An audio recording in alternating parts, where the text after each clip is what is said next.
Also in a place far away from the wind.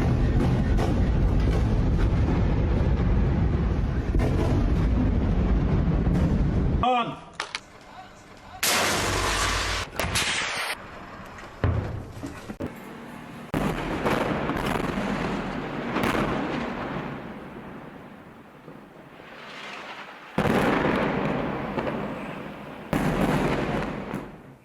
Tonight, Israel teeing up a major ground invasion of Gaza. 35 battalions, tens of thousands of infantry, hundreds of tanks ready to roll. The war plan? Cut the head off the snake.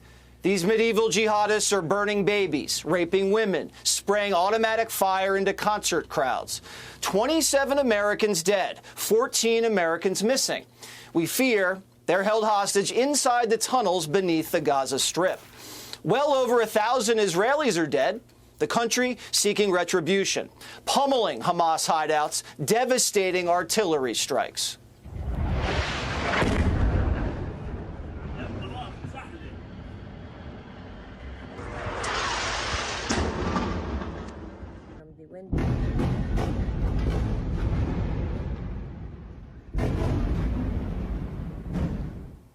The before and after pictures of Gaza are stark. Hamas territory reduced to a cement graveyard. But this war won't be won by shelling. Israeli combat specialists have already ripped Hamas cells from within their own country.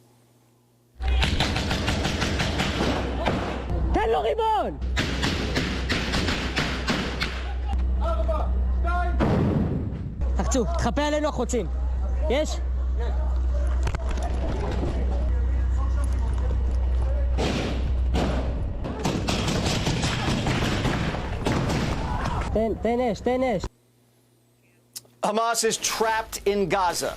The electricity and water, they've been shut off. Trained Israeli assassins are zeroing in. Starve and suffocate is the strategy. Remember, Hamas is outmanned. 30,000 terrorists are up against nearly 500,000 Israeli soldiers. And Hamas hardware is no match. The terrorists' weapon of choice, Qassam rockets. These garage-built rockets are inaccurate, assembled with cheap industrial piping, commercial explosives, and homemade rocket fuel. Their propaganda machine boasts of manufacturing rockets from water pipes.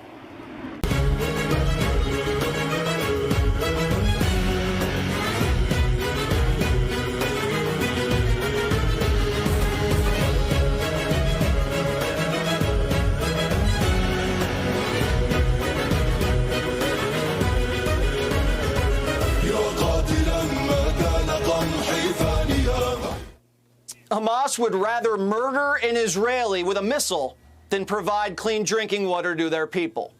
Israel's Iron Dome missile defense system is a trusted layer of protection.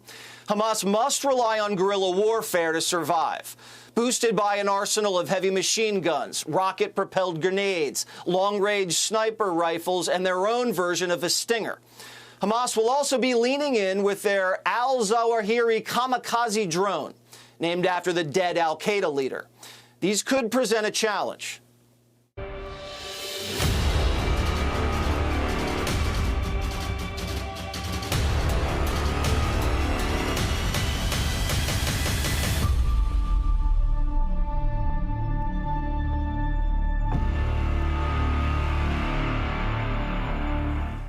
Now, Israel's arsenal is state-of-the-art. Their Kiffer fighter jets are equivalent to American F-35s, which they're also flexing a fleet of, as well as multi-million-dollar Barak tanks, which feature AI technology built to survive Hamas Stingers.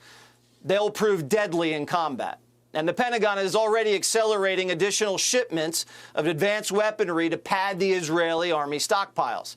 The Israeli Defense Force, the IDF, will have all the resources necessary to win.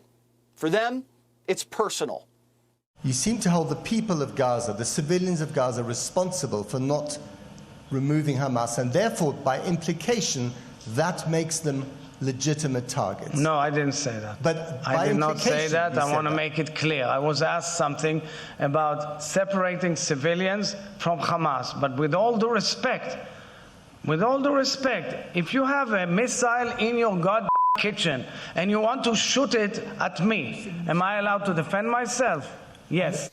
But while Hamas is hunkering down inside an elaborate tunnel system, they're pleading with their Arab neighbors to join the fight.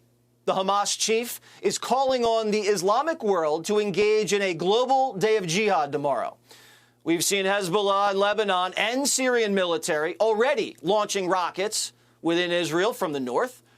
A two-front war would certainly stretch the Israeli Defense Forces, which is why the United States soon will have 2 carrier groups deployed in the region.